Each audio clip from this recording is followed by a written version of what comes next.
Hello friends लोग, तो लोग के स्वागत बा हमार छोटा सा मिनी ब्लॉग में। तो रउआ लोग के हम सोचनी कि आज अपन बगीचा दिखा दी, काहे कि आज हम हमार बगीचा में आम टूट रहल बा, काहे कि सब आम लाग गइल, बारिश हो गइला के कारण। देखी ई हमार बगीचा में सब सूट होता। देखी ई मालदे आम ह,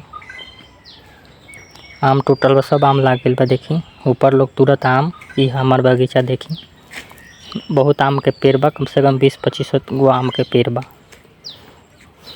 देखी सब आम के पेड़ है, बहुत किस्म के आम बा एमे, हर एक प्रकार के आम के पेड़ बा।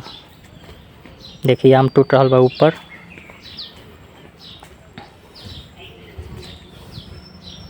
देखी सब लोग बैठल बा।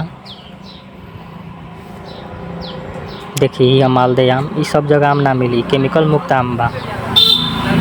देखी मालदे आम है।